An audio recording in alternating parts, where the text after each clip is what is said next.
সেই স্বৈরাচারের বিতরণ, একই সাথে স্বৈরাচারী পদ্ধতি, স্বৈরাচারী প্রক্রিয়া, স্বৈরাচারী প্রতিষ্ঠান যেগুলো হাসিনাকে দানবে পরিণত করা হয়েছে তার যেন পরিবর্তন ঘটে। একই সাথে যে যারা অন্যায় করেছে, খুন করেছে, প্রায় 2000 ব্যক্তিকে খুন করেছে এবং একই সাথে প্রায় 30,000 আমাদের নাগরিককে বিভিন্নভাবে আহত করেছে, নৃশংসভাবে আহত করেছে, তাদের যেন বিচারের আওতায় আনা হয়।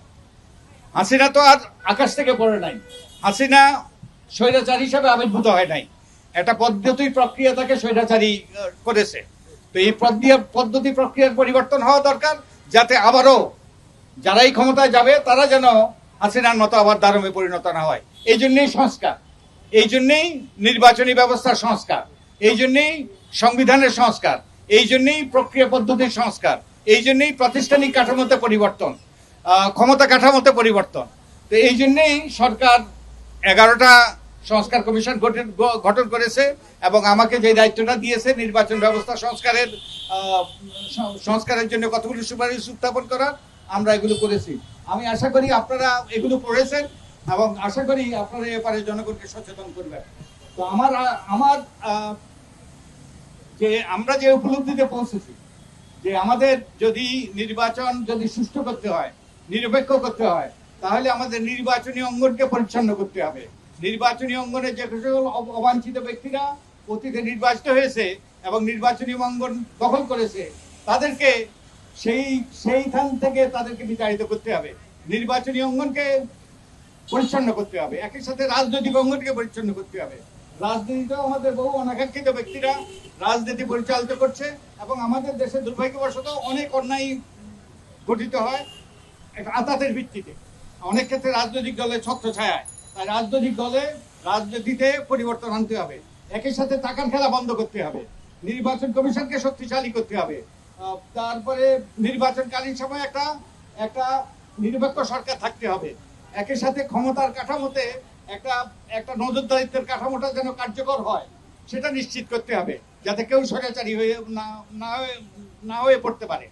তো এই সংস্কারগুলি যদি আমরা না করি, এইসব ক্ষেত্রে যদি পরিবর্তন না করি, তাহলে কিন্তু আবারও এই কাঠামো আবারও স্বৈরাচার সৃষ্টি করবে।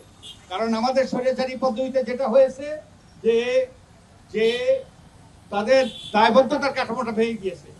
যে স্বৈরাচারী পদ্ধতিতে তত্ত্বাবধায়ক সরকার ব্যবস্থা বাতিলের ফলে নির্বাচন ছাড়াই তারা এই সুন্দর বিল্ডিংটাতে তারা প্রবেশ করেছে, এটা তাদের আখ্যাতে পরিণত হয়েছে। আমরা যখন ওই যে নির্বাচন ব্যবস্থা সংস্কার কমিশনের পক্ষ থেকে আমরা যখন জনগণের মতামত দিয়েছি, এখানে যখন মানুষের সাথে আমরা মত বিনিময় করেছি, তখন অনেকে এসে বলছে এই সুন্দর বিল্ডিংটাতে অসুন্দর ব্যক্তিরা কিভাবে প্রবেশ করে, আপনারা নিশ্চিত করবেন তারা যাতে না হতে পারে, তা যাতে না ঘটে। এই সুন্দর বিল্ডিংটাতে লুই খানের সৃষ্টি, যে এটা তো আর্কিটেকচারাল মনুমেন্ট, এই সুন্দর বিল্ডিংটাতে যেন অসুন্দর ব্যক্তিরা আর আঁকড়া না কাটতে পারে সেটা আপনারা নিশ্চিত করবেন। তো আমাদের এই সংস্কারগুলো করা দরকার যাতে এটা না ঘটে এবং রাজনৈতিক অঙ্গনও যেন দুর্বৃত্তমুক্ত হয়। তো এই জন্যই সংস্কার। তো আমরা যে এই সংস্কার প্রস্তাবগুলো দিয়েছি, 6টা সংস্কার কমিশন এর মধ্যে প্রস্তাবগুলো দিয়েছে, আমরা এখন এগুলিকে একত্রিত করে রাজনৈতিক দলের মতামত নেওয়ার চেষ্টা করছি। তো আমরা মনে করি যে এই সংস্কারগুলো দ্রুততার সাথে হওয়া দরকার, যাতে দ্রুততার সাথে একটা নির্বাচন হতে পারে। এবং আমরা যদি সংস্কার ছাড়া নির্বাচন হয়, তাহলে আমারও পুনরায় সেই স্বৈরাচারেরই পুনরুদ্ধার করতে পারে। তা আমরা কোনোভাবেই এটা চাই না। তো আমি আশা করি যে আমরা এবং একই সাথে আমাদের আইনশৃঙ্খলা পরিস্থিতির উন্নতি করতে হবে। এটা সকলের জন্য, সকলের দাবি, এটা হওয়া প্রয়োজন এবং দ্রব্যমূল্য অবশ্যই নিয়ন্ত্রণে থাকতে হবে।